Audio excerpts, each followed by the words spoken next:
Hello, welcome to Toffee TV. It is the Everton News Daily. Andre Gomez completed an hour last night for Everton under-21s as they faced Southampton at Finch Farm, running out 5-0 winners. It was good to have him back. He's been out obviously since pre-season, and Everton's squad is looking a little bit bare at the moment. Obviously, we're waiting to hear news of whether Onana will return for the game on Thursday against Newcastle United. We'll hear more about that tomorrow from Sean Dyche when he does his press conference at 1:30. But when you look at the options at the moment, you look to the bench, there's no real option to go into centre midfield, and Everton are going to need that. And Adesina Gay will be heading to the African Nations tournament in January. Decore is one yellow card away from being suspended for the game. So to have another player available who can come on is hugely important. And listen, Andre Gomez is in the last year of his contract. He's not going to stay with Everton after this year. And obviously was on loan last year at Lyon. So, but it is good that he got the 60-minute run out. It was a pretty easy game for Everton. He was just getting his fitness back. He didn't have to do too much. I would say the weather conditions were absolutely awful for the game. But as I said, Everton run out 5-0 winners. Lewis Dobbin got a goal and Francis Okaronku got a hat-trick, which a couple of penalties in there, which is good for him and good for his development. And maybe we'll see more of him pushing towards the first team squad in the second half of the season. Or maybe he'll go out on loan to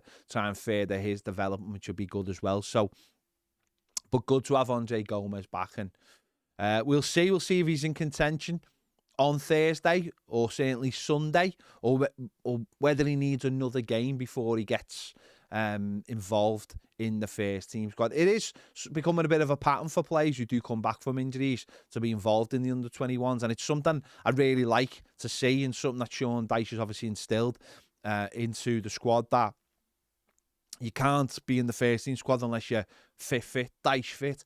And to do that, you need to play in the under-21. So it's great to see that. We've seen, obviously, Seamus Coleman do that this season, as well as a couple of the players who've been involved, excuse me, for the under-21. So that is good. Everton today have been linked with a move for Irish under-21 international Jake O'Brien, who's currently playing with Lyon in France. They're not having a great season. 22-year-old centre-back.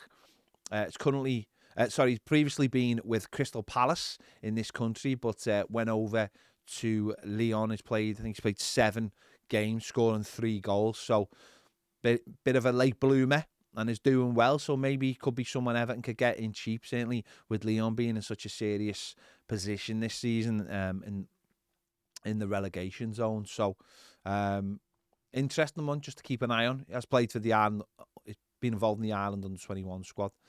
Bit strange that he hasn't been involved with the first team, considering the problems of late. But it does seem he might be a bit of a late developer. Didn't play any games for Crystal Palace. Had a couple of spells out on loan under Palace, but has ended up at Lyon. So it's going to be really interesting to see whether he develops and where he goes, whether it's, we'll have to wait and see whether it's Everton or not. Obviously, Everton will be in the market for centre-backs, you'd imagine, going forward, with the future of Michael Keane and Ben Godfrey a little bit uncertain. There's been certainly been rumours about Ben Godfrey leaving Everton in January time. Maybe if they could bring in a replacement in January, then maybe we could see that happen, get some money in for Ben Godfrey, who he doesn't really seem to have any future under Sean Dyche, nor does Michael Keane. But as I said, we're going to need one of them soon, because Jared Brantwaite is on a yellow card ban as well. One more yellow card, and he's going to miss a game. So, or we can just hope that and keep our fingers crossed that he doesn't pick up that yellow card till the new year when the amnesty comes in for 5 yellow cards. And just a bit of news ahead of the game on Thursday against Newcastle United. Nick Pope will be missing from the game. Obviously, Newcastle United's goalkeeper, he's suspected to be out for 4 months. He's dislocated his shoulder, so that's a big boost for us and a big blow for Newcastle. He's been in great form, and anyone seen the game against Paris Saint-Germain last week, he was brilliant, making some big saves in it.